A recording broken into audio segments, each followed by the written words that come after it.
Hello student, तो स्वागत है आपका हमारे स्टडी में यूट्यूब चैनल में। और इससे पहले कि मैंने सबको क्लियर कर चुका है। और अब मैं स्टार्ट एक क्वेश्चन से कर रहा हूँ जो कि काफ़ी बार ये आपका इंपॉर्टेंट क्वेश्चन है, काफ़ी बार पूछा जाता है कि so that at a given moment the average kinetic energy of a plane progressive harmonic wave is half of its total energy. तो ये इससे पहले की जितनी भी चीज़ें मैंने आपको सॉल्व कराई हैं, ठीक है, तो ये आपके सबसे वेरी मोस्ट इंपॉर्टेंट क्वेश्चन हैं।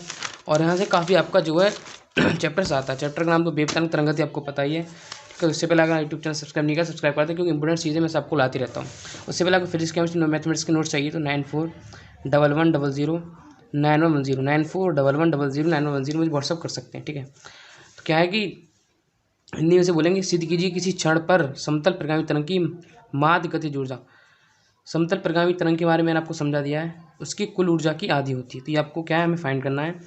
तो kinetic energy of per unit volume in plane progressive wave, मतलब समतल प्रगामी तरंग की जो काइनेटिक एनर्जी होती है पर यूनिट वॉल्यूम में होती है, के बराबर 2π² a² b² रो, ठीक है, upon lambda square into cos square 2π upon lambda VT minus X. Okay, इसको हम क्या करते हैं कि बराबर 2π² a² b² upon lambda square into cause और बीटी माइनस एक्स को और 2π अपॉन लैम्डा, ठीक है।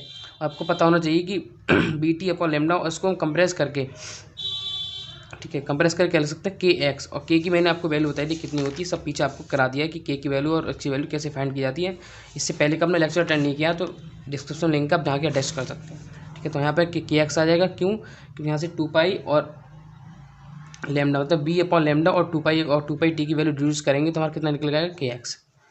S B upon lambda equal to N बराबर अपॉन टी लिख सकते हैं। Omega equal to 2π upon T होता है, omega upon 2π equal to 1 upon T होता है, ठीक है। समझ आगे क्लियर है। और के इक्वल टू 2π² a² और रो, ये वाली हमें वैल्यू आ गई, रो लगा दिया। ओमेगा अपॉन 2π किसके, लैम्डा की जगह, रो की जगह यूज कर, सॉरी लैम्डा की जगह हमने यूज कर दिया। ओमेगा अपॉन 2π किसके कर टी की जगह, ठीक है। उसके बाद cos square omega t x t minus x हमारा एच टी रहा। K equal to half a² rho omega square, open कर ली ब्रैकेट हमने, कॉज स्क्वायर के x minus omega t h t रहा। ओमेगा टू 2π होता है। आपको ये चीज़ आपने पढ़ी होगी कि हम किसी भी कौंडी आवृत्ति का आपको पता है कि हम क्या यूज करते हैं, कौंडी आवृत्ति के लिए omega to 2πn। K equal to 2π² a² rho N square cos square omega T minus X. हमने क्या कर लिया यहाँ पे, इसकी वैल्यू पुट कर दी, हमारी ये वैल्यू क्वेश्चन फर्स्ट। उसके बाद एवरेज काइनेटिक एनर्जी पर यूनिट वॉल्यूम, कि के की वैल्यू बड़ी हो या छोटी हो, इस टाइप से हमें निकालना है कि के का बार निकालें, ठीक है। बार के लिए क्या करेंगे, 0 से टी तक इसको इंटीग्रेट कर देंगे, के into D T upon T. के लिए हमने क्या किया, काइनेटिक एनर्जी निकालने के लिए 0 से टी तक हमने इंटीग्रेशन कर दिया अपॉन टी। के की वैल्यू यहाँ पे हमने पुट कर दी और 1 अपॉन टी को ले ली बाहर। यहाँ से π² a² ओमेगा एन स्क्वायर, ये आपकी क्या कांस्टेंट वैल्यू हमने बाहर ले ली, और अंदर आपका 2 कॉज स्क्वायर के x minus omega T into D T बचा। और यहाँ से आपको K bar equal to π² a² rho N square upon T बाहर ले लीजिए 0 to 2, और कॉज स्क्वायर को हम चेंज करेंगे 1 plus cos square 1 plus cause 2 omega T minus x. आपने फॉर्मूला पढ़ा होगा कि कॉज 2x और कॉज x की वैल्यू हम जब चेंज करते हैं, जैसे कि cos 2x equal to cos square x minus 1 two cos square x minus 1, ठीक है। यहाँ से हमने क्या किया कि कॉज स्क्वायर एक्स की जगह हमने 2 कॉज एक्स कॉज 2x ये आ गया, और जब इधर जाएंगे तो +1 हो जाएगा, तो हमने +1 कर दिया, नीचे अपॉन 2 आएगा आपका। ओके, तो हमने आपका 2 लगा दिया और डी टी के रेस्पेक्ट में हमने इसको इंटीग्रेशन कर दिया। K bar equal to π² a² rho N square upon T, भारी है आपका 1 plus cos square omega T minus के एक्स इंटू डी टी। इसका हम इंटीग्रेशन करना है। जब 1 का इंटीग्रेशन करेंगे तो टी आ जाएगा, वो पता है कि 1 का किसके रेस्पेक्ट में कर रहे हैं, डी टी के रेस्पेक्ट में, तो आपका टी आ जाएगा। कॉज का साइन स्क्वायर में चेंज हो जाएगा, ओमेगा टी माइनस के एक्स एच टी रहेगा, और जहाँ पे साइन स्क्वायर के नीचे आप ओमेगा टी माइनस के एक्स है और नीचे आपका 2 आ जाएगा, ठीक है। उसके बाद K bar equal to π² a² rho N square upon T, और ब्रैकेट में आपका हमने होल टी ले लिया। K bar equal to π² a² rho N square, इसको इक्वेशन हमने सेकंड मान ली। उसका हमने क्या की, पोटेंशियल एनर्जी फाइंड की। Potential energy of per unit volume आपको पता है कि 2π² a² b² rho upon lambda square into sine square 2π upon lambda B sign BT minus X. ये हमारी क्या होती है, पोटेंशियल एनर्जी होती है किसमें, पर यूनिट वॉल्यूम में। और इसकी जगह में 2π² a² और b अपॉन लैम्डा को चेंज किया एन स्क्वायर में, और sine square omega T minus X हमने चेंज कर ली। Average B T minus X B upon lambda इसको चेंज कर दिया, और 2π टी को इसमें टी में, तो एवरेज पोटेंशियल एनर्जी आपकी निकलेगी पर यूनिट वॉल्यूम में, तो यू बार लिख सकते हैं, यू की वैल्यू इस टाइप से लगा के लिख सकते हैं, 0 टी इंटू डी टी आपको करना है, कुछ नहीं करना है, इंटीग्रेशन करेंगे यू का, जैसे स्टेज मैंने कर रखा है यू का इंटीग्रेशन। इसमें यू की वैल्यू निकाली हमने, उसका 2 pi square square rho N square upon T बाहर ले ली, और sine square omega T minus के एक्स इंटू डी टी बचा, और 2 pi square rho N square upon t हमने क्या है, हमारी कॉमन वैल्यूज़ है, कॉमन वैल्यूज़ है उसको बाहर ले ली, 1 माइनस कॉस 2 ओमेगा टी माइनस के एक्स हमने किस वाले फॉर्मूले से, cos 2x equal to 2 cos square x minus 1, 2 cos square x minus 1, इस फॉर्मूले से क्या कर लिया हमने, इसको बाहर ले लिया।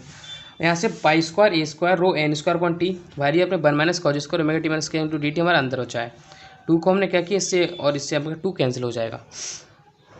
यहाँ पे U bar equal to, U bar किसके लिए यूज कर रहे हैं, क्यों टोटल निकाल रहे हैं, एवरेज हम फाइंड कर रहे हैं। पाई square A square rho N square upon T बाहर चला है आपका, और टी यहाँ से हम बनकर करेंगे तो T minus sine square sine 2 omega T minus के एक्स अपॉन 2 ओमेगा आ जाएगा, 0 टी तक हमने क्या कर दिया, इसको इंटीग्रेशन कर दिया। Pi square A square rho N square upon T, और ये जो होल वैल्यू है आपकी निकल के, ठीक है, किसके बराबर आ जाएगी, टी के बराबर आ जाएगी, क्यों कैसे आ जाएगी, इसको हमने इसमें आपको के की वैल्यू फाइंड करवाई थी, ठीक है। तो होल वैल्यू के बार की आपकी पाई स्क्वायर ओमेगा स्क्वायर वाली, इसके हम क्या लगा सकते हैं के, और total sign square omega T minus के अपॉन 2 पाई इसको किया 0 से टी तक, तो हम जब टी की वैल्यू अब 0 लगाएंगे टी की जगह, तो आपका कितना आएगा, ओनली टी निकल के आएगा, तो टी से टी कैंसिल हो गया, यू बार इक्वल टू आपका निकल के आएगा pi square A square rho N square, equation 4 मान ली। Then total energy of per unit volume, तो टोटल एनर्जी हमने क्या है इसे शो कर रहे हैं, और के काइनेटिक एनर्जी प्लस आपकी क्या है पोटेंशियल एनर्जी मतलब स्थितिज ऊर्जा, दोनों क्या कर दी ऐड कर दिया, ऐड कर दिया फ्रॉम इक्वेशन 2 एंड 4 दोनों इक्वेशन को हमने ऐड कर दिया, pi square A square rho N square plus pi square rho N square, तो ये हमारा निकल के आएगा फ्रॉम इक्वेशन 2 एंड 4 एंड 5 के बराबर ये हाफ आ जाएगा, क्यों आ जाएगा, क्योंकि ई की वैल्यू 2 4 5 से देखिए, ये देख इक्वेशन देखिए 2, ठीक है, और 4 इक्वेशन देखिए, और 5 इक्वेशन, ठीक है, इन सब इक्वेशन में आपको क्या नजर आ रहा है, 2 4 ये वाली इक्वेशन की 5 आ जाएगी, 5 में क्या है कि यहाँ पे ई की वैल्यू जो है तो इसका कितना है, दोगुना है, तो ई की वैल्यू फाइंड करेंगे तो ई वाई आपका 2 आ जाएगा, और इसको लिख सकते हैं के की जगह यू भी लिख सकते हैं, क्योंकि काइनेटिक एनर्जी और पोटेंशियल एनर्जी दोनों हमारी बराबर, तो यू बराबर equal to E bar upon भी 2 आ जाएगा, तो हमारा प्रूव हो गया। और आपको अगर वीडियो पसंद आ रही हो, अगर आपको सिर्फ मैं आपको समझा रहा हूँ, इसको सॉल्व आपको पीडीएफ नोट्स में ले लूँगी, पीडीएफ नोट्स के लिए मुझे क्या करना होगा कि 9411009110 इसमें मुझे क्या करना होगा, व्हाट्सअप करना होगा, इसकी पीडीएफ नोट्स आप मुझसे वहाँ से ले सकते हैं। यहाँ आपको ओनली मैं समझा रहा हूँ कि कौन सी वैल्यूज आपको कहाँ से कैसे पुट की जाती है।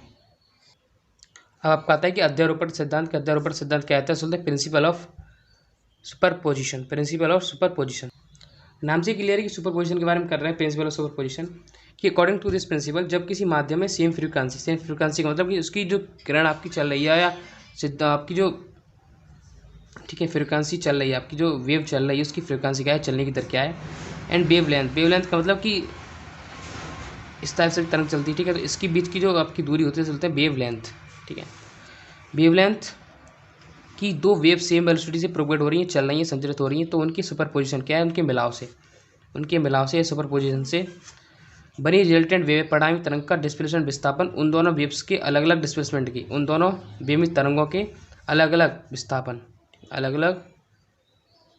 विस्थापन के अलजेब्रे के बीजगणितीय योग के बराबर होता है, कि हमारी दो कण चल रही हैं तो उनका जो परिणामी तरंग होगा उन दोनों तरंग के विस्थापन के अलग अलग बीजगणितीय योग के बराबर होगा। तो ये हमारी क्या होगी, परिभाषा हो गई। इम्पोर्टेंट नहीं है, इम्पोर्टेंट होता तो मैं आपको इम्पोर्टेंट लिख देता, ठीक है, ज़्यादा इम्पोर्टेंट आपका नहीं है, तो सिर्फ आप इसकी डेफिनेशन तैयार करके माना किसी माध्यम में प्रोपेगेट करती हुई वेव्स के डिस्प्लेसमेंट विस्थापन क्रमशः y1 और y2 हैं, देन इनकी सुपरपोजिशन से बनी रिजल्टेंट वेव्स का डिस्प्लेसमेंट निम्नलिखित होगा y to y1 plus y2। हमने क्या किया कि रिजल्टेंट निकालना है किसी चीज़ का, तो मान ली 1 2 3 इतनी चीज़ें देखेंगे, रिजल्टेंट निकालेंगे तो दोनों को ऐड कर देंगे, बल्कि 2 + 3, ठीक है, तो इसका रिजल्ट कितना आएगा निकल के 3 2 5 6 आएगा आपका, टोटल रिजल्ट पर कितना आएगा 6। तो इसी टाइप से हमने दोनों इक्वेशन को डिस्प्लेसमेंट का मान के y1 और y2 को हमने एडिंग कर दिया। इसके बाद है कि सेटिनरी अपगामी तरंग, सेटिनरी वेव, ये आपकी इम्पोर्टेंट टॉपिक है, तो आप अच्छे से इस चीज़ को तैयार करके जाएं कि जब किसी बाउंड मीडियम या बंद माध्यम, बंद मीन्स क्या है कि बाउंडेड होता है कि एकदम ब्लॉक्ड मीडियम में सेम फ्रिक्वेंसी की दो प्लेन वेव इक्वल स्पीड से अपोजिट डायरेक्शन में, अपोजिट उसमें क्या था आपका सेम डायरेक्शन थी किसमें,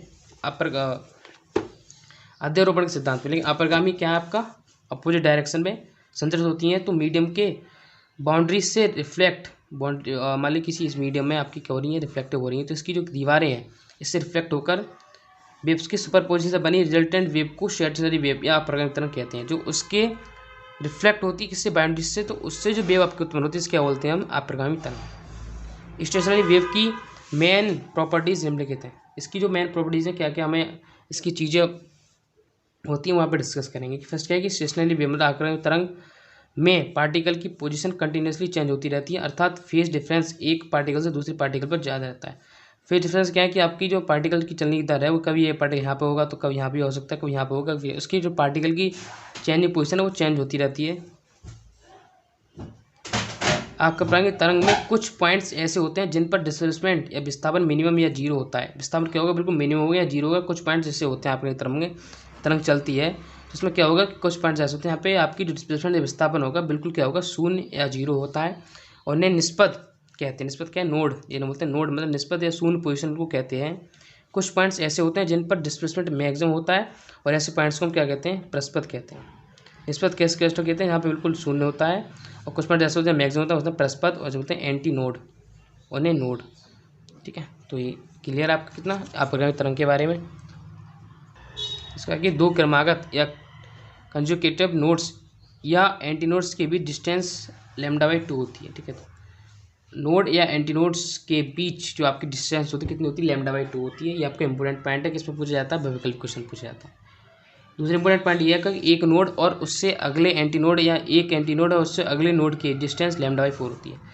मान लीजिए ऐसे ही करंट चल रही है, ठीक है, तो यहाँ पे आपकी λ/2 है यहाँ पे आके, ठीक है, तो अगली कितनी होगी, दोगुनी हो जाएगी, मतलब λ/4 हो जाएगी। ठीक है, ये आपको शो करना है यहाँ पर। अपगामी तरंग माध्यम में आगे नहीं बढ़ती बल्कि एक ही स्थान पर फैलती और सिकुड़ती रहती है, जिस कारण इन वेव्स के द्वारा मीडियम में एनर्जी का फ्लो नहीं होता है। जब किरण अगर चलेगी तभी तो फ्लो होगा, लेकिन हमारी ये किरण क्या है, एक जगह ही क्या है, बिल्कुल स्थिर रहती है, तो एनर्जी का फ्लो आपका नहीं हो पाता है। नोट में जाना है। नोट क्या है कि मैंने ऑब्जेक्ट क्वेश्चंस के लिए आपको नोट जो है ज़्यादा से ज़्यादा देता हूँ, जिसमें आपके ऑब्जेक्टिव क्वेश्चन ज़्यादा से ज़्यादा आपके पूछे जाते हैं।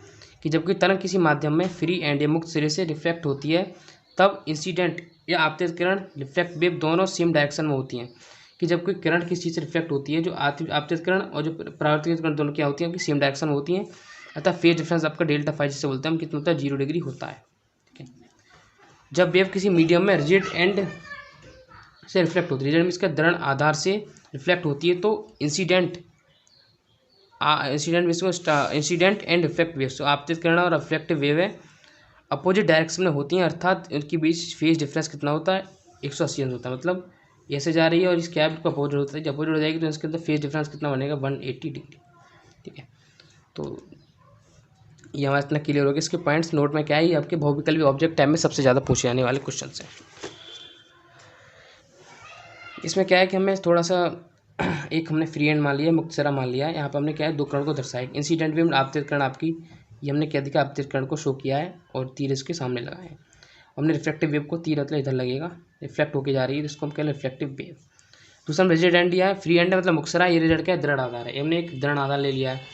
दृढ़ आधार से हमें एक वेव तो आई कि किरण तो हमारी इधर आई और क्या है वापस भी होगी, लेकिन अंतर दोनों में क्या है, अंतर ये है कि लेकिन यहाँ पे चीज़ क्या है कि फेज डिफरेंस देखिए आपकी, ये वाला क्या है कि 180 डिग्री हो गया, ये हमारा कितना है 50 डिग्री है, और हमारे यहाँ से क्या है 180 डिग्री हो गया। तो ये चीज़ हमको क्या है फ्री एंड और रिजिड एंड में क्या है याद रखनी है। उसके बाद आपकी displacement equation of a stationary wave, मतलब आपकी जो डिस्प्लेसमेंट या विस्थापन समीकरण है अपगामी तरंग की, वो आपको मैं नेक्स्ट वीडियो में क्लियर कराऊंगा। नेक्स्ट वीडियो में आपका क्या ही चैप्टर जो है कंप्लीट हो जाएगा। तो चैप्टर कंप्लीट से आपको एक चीज़ बता दूँ, अगर आपने चैनल हमारा सब्सक्राइब नहीं किया तो प्लीज़ क्या है सब्सक्राइब कर दें। ठीक है, और नोट्स के लिए मैंने आपको नंबर बता दिया है कि 9411009110। ओके, क्लियर है। वीडियो आपको पसंद आई तो वीडियो क्या है लाइक जरूर करें। Thank you.